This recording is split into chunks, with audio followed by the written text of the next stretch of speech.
Coba bayangin, kamu baru sekali daftar aplikasi belanja, beberapa hari kemudian tiba-tiba muncul SMS pinjaman online, telepon marketing, bahkan email promosi yang tahu nama lengkap kamu. Padahal kamu nggak pernah merasa ngasih izin itu. Pertanyaannya, data kita sebenarnya aman atau cuma dipinjam sebentar lalu disebar kemana-mana? Nah, video ini kita akan bahas kenapa perlindungan data pribadi konsumen itu penting, apa dampaknya kalau data itu bocor, dan bagaimana seharusnya hukum melindungi kita. Di zaman digital sekarang, hampir semua aktivitas kita bergantung pada data. Mau belanja online, pesan makanan, daftar kuliah, sampai sekedar login wifi. Semuanya minta data pribadi. Masalahnya, banyak dari kita ngasih data tanpa benar-benar tahu kemana data itu pergi dan siapa yang pegang.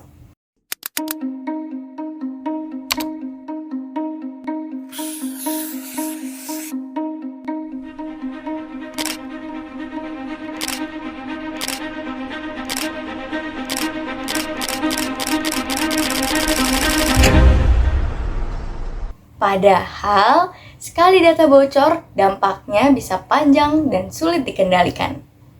Data pribadi konsumen bukan cuma soal nama atau nomor telepon. Data pribadi mencakup informasi apapun yang bisa mengidentifikasikan seseorang, baik secara langsung maupun tidak langsung, mulai dari nama lengkap, alamat, nomor KTP, email, nomor rekening, sampai riwayat transaksi dan kebiasaan belanja kita.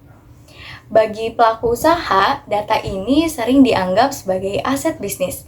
Tapi buat konsumen, data pribadi adalah identitas dan keamanan diri. Kalau data pribadi jatuh ke tangan yang salah, resikonya bukan cuma spam. Data bisa dipakai untuk penipuan, pemalsuan identitas, pembobolan akun, bahkan kerugian finansial. Lebih parahnya lagi, korban seringkali tidak sadar bahwa masalahnya bermula dari kebocoran data. Karena itu, perlindungan data pribadi bukan sekedar isu teknologi, tapi juga isu hukum dan keadilan bagi konsumen. Contohnya, dalam beberapa tahun terakhir, Indonesia pernah diguncang oleh kasus kebocoran data dari platform digital besar. Salah satunya adalah kasus kebocoran data pengguna Tokopedia, di mana jutaan data akun pengguna dilaporkan tersebar dan diperjualbelikan di forum daring. Kasus ini menunjukkan bahwa meskipun sebuah platform terlihat aman dan profesional, tetap saja ada resiko jika sistem pengamanan data tidak dikelola dengan baik. Kasus lain juga terjadi secara global, seperti kebocoran data LinkedIn, yang membuktikan bahwa ancaman terhadap data pribadi konsumen itu nyata dan bisa menimpa siapa saja.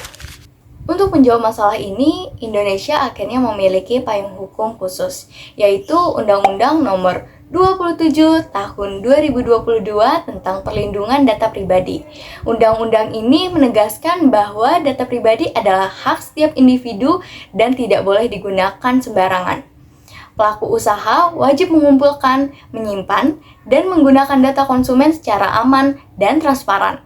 Sementara, konsumen punya hak untuk tahu bagaimana datanya digunakan, bahkan berhak meminta data tersebut dihapus. Selain itu, perlindungan konsumen juga diperkuat oleh Undang-Undang Nomor 8 Tahun 1999 tentang Perlindungan Konsumen dan UU ITE yang mengatur keamanan transaksi digital. Dalam praktiknya, perlindungan data tidak bisa dibebankan ke satu pihak saja. Pelaku usaha harus serius membangun sistem keamanan data dan tidak menjadikan data konsumen sebagai komoditas.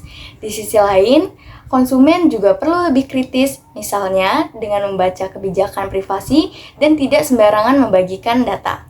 Kalau dua pihak ini saling sadar dan bertanggung jawab, resiko penyalahgunaan data bisa ditekan. Pada akhirnya, data pribadi bukan sekedar informasi digital, tapi bagian dari hak asasi setiap konsumen. Melindungi data berarti melindungi kepercayaan, keamanan, dan kenyamanan dalam bertransaksi. Jadi, sebelum klik setuju, sebelum isi formulir online, yuk lebih peduli dengan data pribadi kita sendiri.